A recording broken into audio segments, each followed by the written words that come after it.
This morning I worshiped at St. Simon's on the Sound here in my hometown of Fort Walton Beach.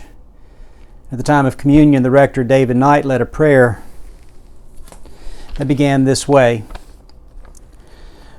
Lord of the feast, thank you for gathering us as your people. We call to remembrance the many times we have been fed at this table, and we lament our distance now. I was overcome when I heard these words. You see, St. Simon's is where I've experienced some of the most meaningful moments in my life. The funerals of all of my grandparents, and more recently the funeral of my dad. My baptism, though I can't remember it, and the baptism of my son, as well as my ordination of the diaconate. I was there on the Sunday after the church burned to the ground. But today, this morning, may be the most meaningful time of all in that place, because in all those other occasions, the church was full, but today the church was empty. But a strange thing began to kind of happen. It was like that final scene in the movie Places in the Heart, when all the people, both alive and those who died, who are mysteriously reunited at a communion service in the church. And this morning, though the room was empty, in a strange way, I began to remember where everybody sat. Because that's what we Episcopalians do. And before I knew it, the church kind of began to fill up. I could see them in my heart. Over in this far back corner, I could see Sheila, and not too far from her, Dinah and Tom and David and Beth. And right smack in the front of the church, right in before the pulpit, there's Tina, always. And over here to my left are Ed and Alice, and literally on the pew behind them is my mom. I could see them in my heart. I could feel their presence. It was palpable. When the time for communion came, I watched the altar, and it was set just as it always is. And the words were said by David with great care and intention, as I'm sure he does every time.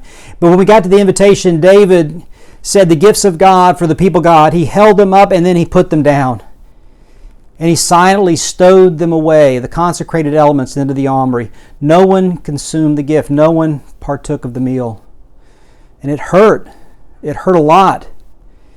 And yet I was fed. I was fed by my memories. I was fed by the constancy of the Word. It's not often as a bishop that I get the chance to read the Gospel anymore. But I did today. When I placed the Gospel book down on the altar and when I was finished, never before had that act felt so sacred. The Word became flesh. The Word was my feast. It was enough, more than enough. I was fed by the Word without taking the meal. I told you all of that to tell you this. When I suspended in-person worship, I really hoped it would only be for a few weeks, but now it's clear to me that this time apart is going to last longer. Because of that, earlier today, the clergy of our diocese received a letter extending this season apart until the first Sunday of May. And with this extension also came some more directions about our worship as we move forward. The clergy have the details. That doesn't matter. What I want you to know is some of my thinking for these decisions. And there's some theology, there's some tradition, but there's an essential characteristic of our Anglican identity, and it's called common worship. In other words, you know what you're going to get when you come into our church. We're all doing a similar kind of thing. That's what common worship means. And so now I'm asking us to hold on to this aspect of our identity now more than ever, and it's going to hurt. Specifically, I am directing us to join in unity by no one, clergy or lay, physically consuming the Eucharistic meal until all of us can do so as one. Live streams, recordings, they will continue. The prayers will be said. I'm simply asking that we all join together as one and reserve the consecrated elements until that day that our churches are no longer empty and we are back together. I'm asking us to lean into this longing and this hunger and this emptiness and let this longing to lead us until we're reunited. As the letter of Ephesians puts it, let us be humble and gentle, patient, bearing with one another in love. Make every effort to keep the unity of the Spirit through the bond of peace. There is one body and one Spirit, just as you were called to one hope when you were called, one Lord, one faith, one baptism, one God and Father of all, who's over all and through all and in all. And then there was that moment in the Last Supper when Jesus says, I yearn to be with you in this meal, and yet he also says, I'm not going to eat it again until the kingdom comes. Let us join together in that spirit. It was some 30 years ago that I heard Bishop Duval in a sermon tell a story that I've remembered to this day, and I may not recall every detail just right, but I've never forgotten the point made.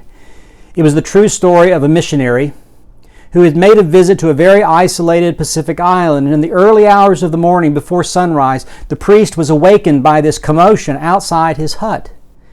And he rose from his bed, walked to the window, and found, to his surprise, the entire village was gathered outside his door. "Why are you here so early?" he asked the elders. And the chief responded, "We are waiting for church." "But church is not scheduled for until later today," the priest replied. And the elder answered, "What you enjoy every time you worship, we have not tasted since the last time you were here. So we will wait here until that time." May we come to touch and honor this longing in our souls as much as it hurts during this season of waiting. And when we're back together, no matter what Sunday that will be, I promise you it will be an Easter celebration like none we have ever enjoyed. God bless you, and God's peace be with you.